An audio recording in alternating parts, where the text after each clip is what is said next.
ये आवाज, ये चहचहाहट कुछ याद दिलाती है।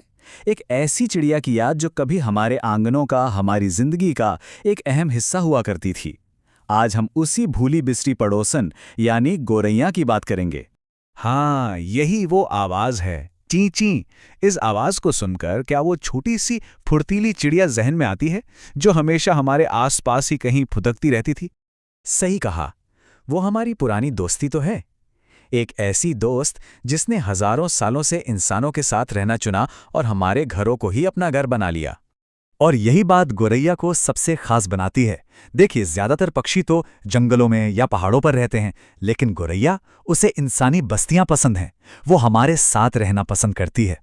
अच्छा, नर और मादा गौरैया में फर्क करना भी बहुत आसान है। नर गौरैया के गले पर एक साफ काला धब्बा, मतलब एक बिब जैसा बना होता है, जबकि मादा का रंग थोड़ा हल्का, सादा भूरा और स्लेटी सा होता है। तो चलिए इस साधारण सी दिखने वाली चिड़िया के बारे में कुछ असाधारण बातें जानते हैं।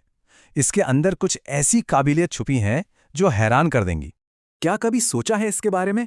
भला एक छोटी सी चिड़िया और तैरना, क्या ये मुमकिन है? जवाब है हाँ, बिल्कुल। ये सुनने में भले ही अजीब लगे, लेकिन अगर गौरैया को खतरा महसूस हो तो वो अपनी जान बचाने के लिए पानी के नीचे थोड़ी दूर तक तैर भी सकती है। कमाल है ना? और सिर्फ तैरना ही नहीं, इसकी रफ्तार भी जबरदस्त है। वैसे तो ये 30 से 40 किलोमीटर प्रति घंटे की रफ्तार से उड़ती है, लेकिन जब खतरा सिर पर हो तो ये अपनी रफ्तार बढ़ाकर 50 किलोमीटर प्रति घंटे तक पहुंच सकती है। गौरैया को धूल में लोटपोट होते हुए तो कई बार देखा होगा। वो कोई खेल नहीं है, दरअसल उसे डस्ट बाथिंग कहते हैं। ये पंखों को साफ रखने और छोटे मोटे कीड़ों से छुटकारा पाने का उनका अपना नेचुरल तरीका है। और पता है, ये हमारे लिए कितनी फायदेमंद है? गौरैया एक तरह से कुदरती पेस्ट कंट्रोल का काम करती है। वो अपने बच्चों को खिलाने के लिए हजारों कीड़े मकोड़े और लार्वा खा जाती है जो हमारी फसलों को बर्बाद कर सकते हैं। लेकिन अब ये मीठी चहचहाहट, ये दोस्ती धीरे धीरे खामोश हो रही है। खासकर शहरों में गौरैया की आबादी में एक बहुत ही चिंताजनक गिरावट आई है। पर ऐसा हो क्यों रहा है? इसके पीछे 3 बड़ी वजह हैं।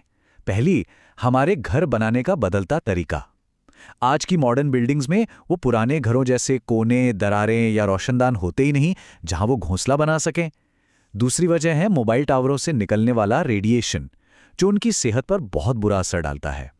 और तीसरी वजह, कीटनाशकों का बढ़ता इस्तेमाल, जिससे वो कीड़े ही खत्म हो रहे हैं जो उनके बच्चों का मुख्य भोजन है। और ये कोई मामूली बात नहीं है। पिछले सिर्फ 25 सालों में इनकी संख्या में बहुत बहुत बड़ी गिरावट आई है।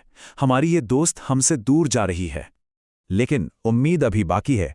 अगर गौरैया हमारी दोस्त है तो उसे बचाना भी हमारी ही जिम्मेदारी है। और अच्छी बात यह है कि हम सब मिलकर छोटे छोटे कदम उठाकर इनकी बहुत मदद कर सकते हैं। इसी जागरूकता को बढ़ाने के लिए हर साल 20 मार्च को विश्व गौरैया दिवस मनाया जाता है। ये दिन हमें याद दिलाता है कि इस छोटी सी चिड़िया को बचाना कितना जरूरी है।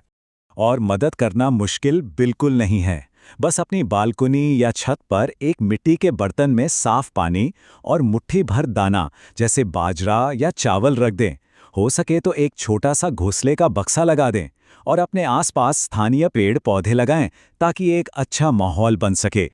ये बात कितनी गहरी है कि हमारा एक छोटा सा कदम, मतलब बस एक मिट्टी का बर्तन और थोड़ा सा दाना, एक पूरे गौरैया परिवार की जान बचा सकता है।